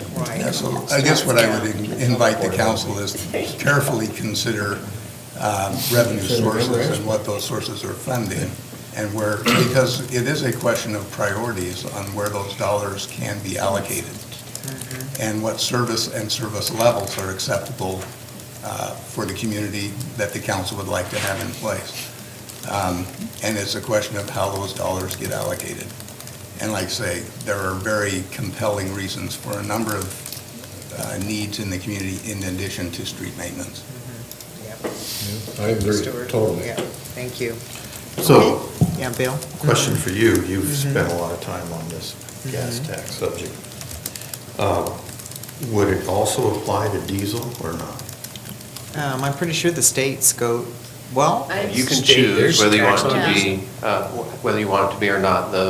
When you were making preliminary decisions about what you might want to pursue, council had indicated that you wanted it to apply, to be just a local fuel tax, so it applied to gas and to diesel. I think it's You like could choose. non-farm use diesel. So Yes. there's a category of diesel. The state's, 2017, bill package that they, had passed, there is going to be some other source of revenue funds, and that's where the state ODOT kind of gave that estimate of what the gas tax and some other like registration fees. But there could be other funds coming when it comes, but it's going to be more for grants or having to put in for certain projects. But a lot of the money went for public transportation too, so, and that's pretty much Portland's going to get the big chunk of that piece. But, so yeah, so and yet this is a 10-year, a bill for transportation plan for 10 years. So to me, it really was not much to really, handle the needs throughout our state. And are they going to wait another 10 years before they do anything else? We're really going to be getting a backlog on, upgrades to our transportation system statewide. So, but yeah.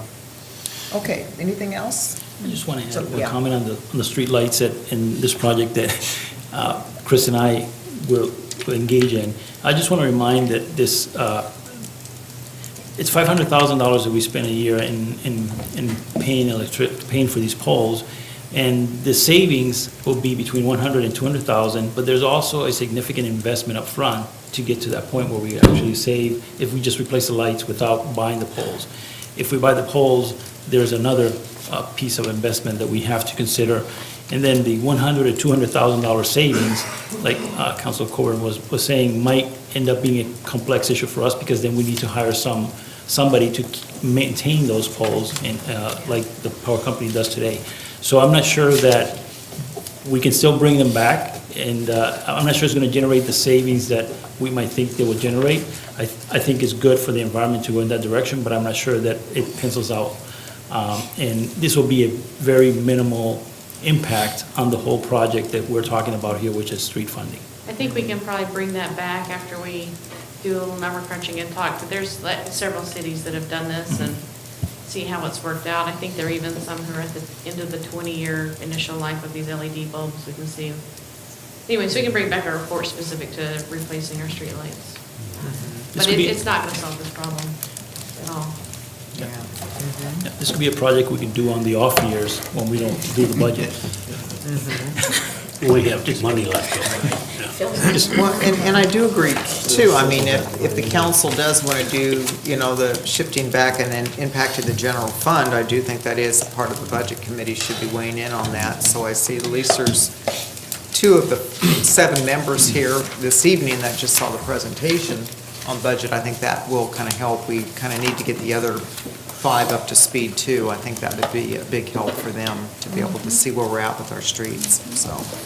So we'll schedule this for November 29th. That's the next step. Yep, that'd be great. Is that gonna fit in with the schedule? So, okay, anything else? So, okay, all right, thank you. Okay, next on the agenda is business from the council. And Bessie, anything this evening? A couple things. Regarding Mr. Halverson's resignation and his letter, and we dealt with the Human Relations Committee because of what they're supposed to be doing, what they're not supposed to be doing, whatever. And he had mentioned in his letter about the tree commission not being able to put any input in when, all the trees were cut down. And so that was a concern of his. And so apparently he was thinking that the tree commission should have and stuff. And so maybe we need to update the committees on what they should be doing, what their duty, what their focus should be commissioned to do, because apparently, he felt bad that they weren't advised or anything like that. And so, maybe something we could look at. If they bring it up, maybe the others have a concern too. And then the other thing is, since we just got through with Republic Services automatic increase again, I'd like to have a review of the contract that we have with him. I think, I mean, it's been quite a few years, and I think we need to look into it again, because they had going for like 3.5% increase. It might not sound like much when you're talking, you know, your monthly or bi-monthly bill, but I still feel that no service should be getting any type of automatic increase to where all they have to do is provide this and this and this and this information, and, oh, by the way, yeah, we're gonna go for 3.5%. And so I think we need to review the contract and see if it's still a valid way to go. So I think, was this increase, and the year before, they didn't have an increase. So I think since we did the contract, it's only been 2 years, is it? so. Yeah. So is council wanting to review the contract, or what? Perhaps a year from now, when they come back for another raise. In a year? Well, why wouldn't that be before they come back for another raise, so, yeah. Exactly, I mean, they just came back, so Yeah. it'll be another year. We don't have to do it like right now, but I still feel that it should be looked into again as to how it's, you know, how it's. Well, I'll give you my 2 cents worth. We were unhappy with the way the process worked when they came to us and requested a raise, and so we as a council worked with them and came up with a procedure on what they would do and to whether they increased their rates or not. And like you say, 1 year they didn't, and all parties agreed to that. So I know Bessie's been outspoken on the subject before, but they're doing exactly what we asked them to do. I would have no issue reviewing it. In fact, my first suggestion would be to have Peter work with staff and review it at the staff level and see, you know, if there's anything that jumps out of them as some irregularity. But again, I have a problem being upset with them for doing exactly what we asked them to do. Well, no, that's the thing, I mean, that's the contract that you guys agreed. Well, you were here too. It was just I a know, couple but I years voted ago. no. Very adamantly voted no, because no one should get an automatic increase just because But it's- everything goes. Again, it's not automatic, as Sharon said 2 years ago, there wasn't a raise. No labor should either, right? I think it was, well, it was a cap on their raise. It was sort of more of a cap they would do. Yeah. Is that correct? Yeah. Anyway. Okay, so maybe when it comes to their next year's, we can evaluate it then, or their Well, I contract. think we should do it before. Yeah, you if want the to do it council beforehand. wants to. Well, yeah. And so that we can And the let them race to know. it, so we know what the system looks like as we're getting the figures. You know, I have no problem with the service. I mean, they do a great job, and of course, we don't have any choice. I mean, if we can't do it privately, and to go to another company, it you know, is it would be, private. yeah. So, anyway, that's all, that's enough. All right, thank you, Bessie. tonight. Bill, did you have anything? No. Okay, Dick, did you have anything? Okay, Rich? Yes. Last night's Budget Committee meeting and tonight's discussion bring forth a thought from the back of my head. Every time we come up against a problem where we don't have enough money, we kind of circle the wagons and throw up our hands and what can we do? And things happen many times in small increments. If we are to fix our streets, that's a big chunk of money. And part of the problem we have, and I think Dick mentioned having the Budget Committee get involved in it too. Problem is, the Budget Committee does not get to the nitty-gritty of the budget. Not recently. And I know I have said in the past, and other people have agreed and disagreed about zero-based budgeting, but while it is a lot more work, eventually you have to ask the basic questions of what is it we need to do? we're doing all these things, how many of them do we need to do? It's kind of like your phone bill or your TV bill. I mean, if you start with something, pretty soon it grows incrementally, and pretty soon what you end up with is nothing like what you started with. And every once in a while, I just went through my phone and internet and the whole thing, and I think I'm paying a little less than half of what I did before. Because technology changed and a bunch of other things. But it is making the very basic questions of how much do we need? What's the real need? And I think we don't do that now at this level because it's so much work. And with the advent of the need of a lot more money to do stuff,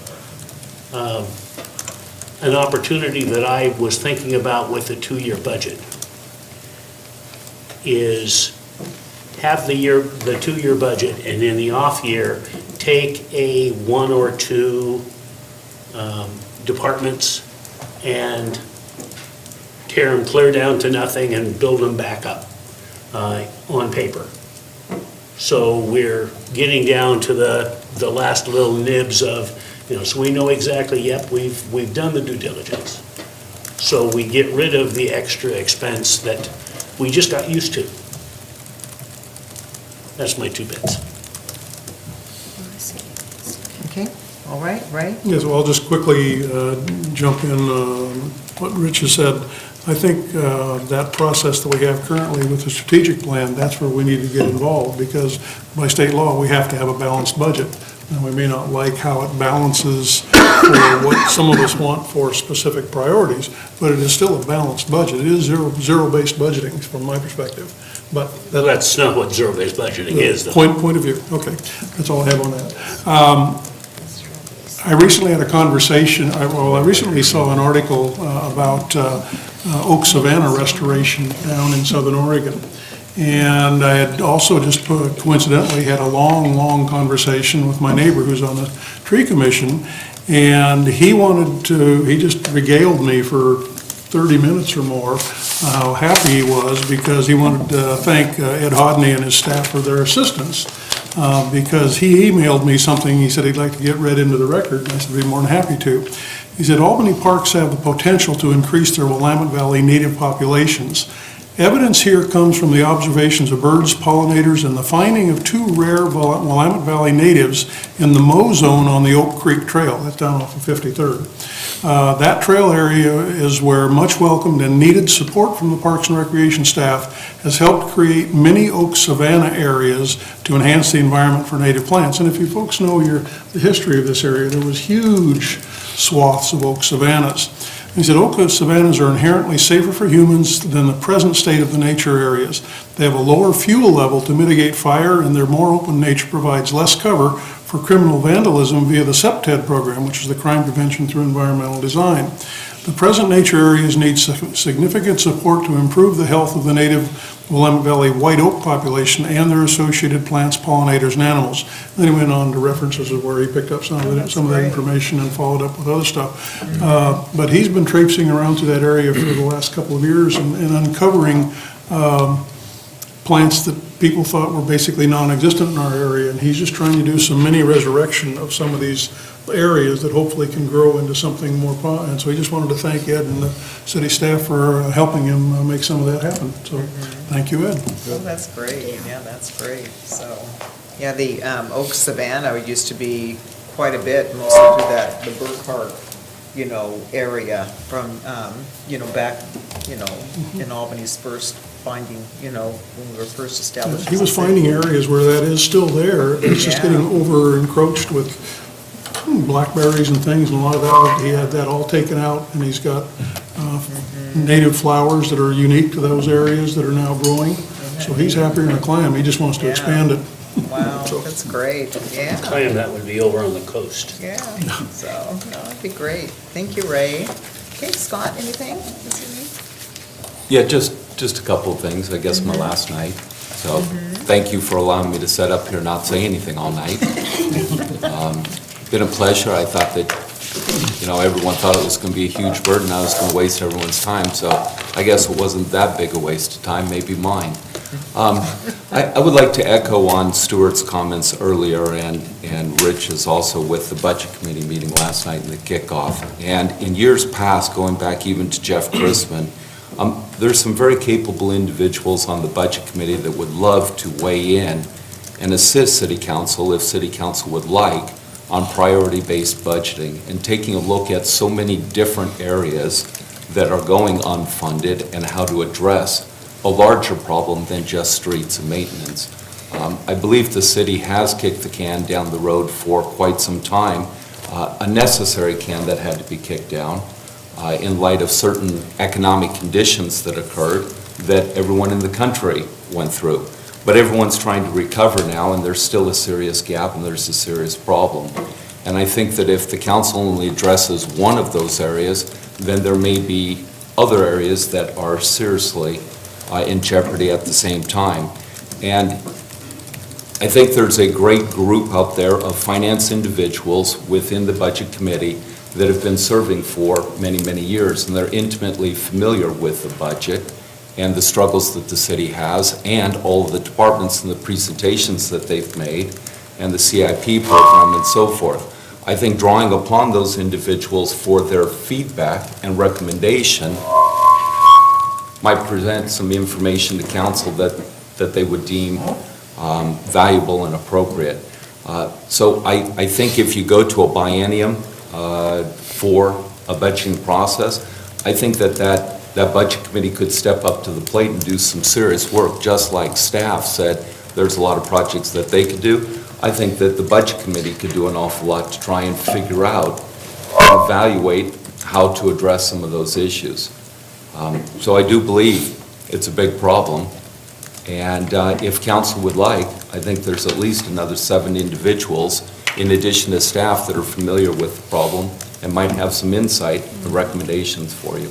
They may not have the solution, but might add some value. I would encourage that. All right, is that it? All right, well, thank you. Thank you, Scott, for serving, so thank you. Let's see, so this evening, I didn't have anything in particular except to remind you for Saturday. We will be staged at probably around the same location on Jackson Street. And if you can be there around 10:15, when the trolley comes back, I'm going to have probably, my car will be on Broad Albany again, kind of by Dick's behind St. Mary's, and I'll just get everything off the trolley again and unload it. But I'll have my husband pick me up there at just before 10 to take me over to staging area if anybody wants a ride with us, if you wanted to be dropped back off at that. I usually walk it. We can give you a ride. Yeah. And so I think that's it. So we will all see you Saturday then around 10 o'clock. So for the staging. Yep. Parade starts at 11. What's that? Parade starts at 11. Yep, starts at 11, yeah. A couple of quick things. A reminder that tomorrow night is the Millersburg Albany Joint Water Wastewater Management Committee meeting. And I think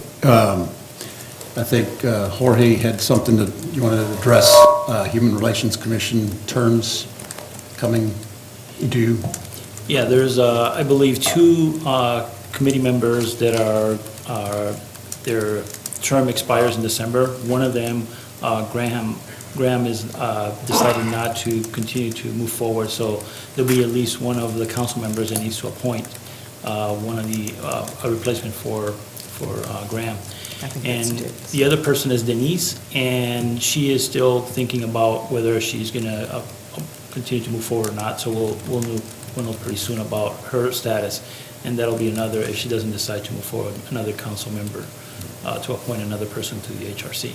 And who's appointing? I believe that Graham is Graham is Dick's. Dick's. Yeah. Denise, I don't know. We'll have to check that. Tomorrow night? Huh? And did Peter say there's a meeting tomorrow?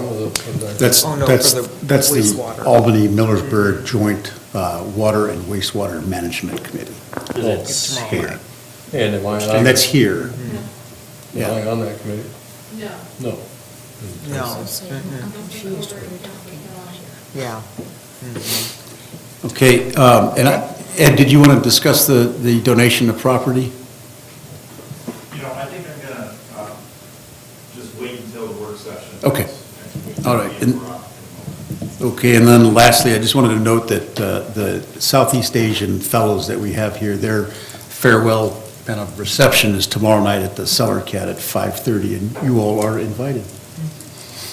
That's it. That's it. All right. Mayor? Does staff have anything else? Just one quick item. Jeff? I forgot to mention when I was talking about the code on it, if you guys could all look at the spreadsheet for just one moment. The very first item on that list was housing options and efficiency and affordable housing and housing types. And when we've been talking about this, how to stage this work, that is an enormous issue to address. And so when we set our scope, it'll likely be done in stages, whereas when we work on these other items, we'll be making sure that we're mindful of that issue and addressing that in the areas that we work on. But to take that on as a separate issue is a multi-year process in itself. And our thought is that we don't want to delay all of these other priorities for 2 years to take on that one.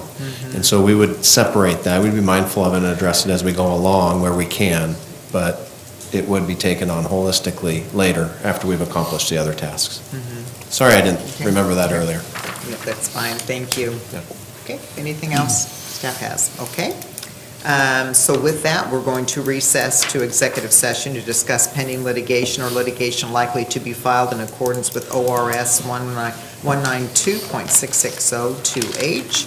Also, since we are going in executive session, we do have a work session next Monday, November 13th. Wednesday, we have CARE on the 15th, and Wednesday, November 29th is a work session, and December 4th, and a regular session is December 6th. And we've just added another work session on December 11th. On December 11th, okay. Let me check my calendar too. Okay, so that we're into recess. Thank you, folks, for coming.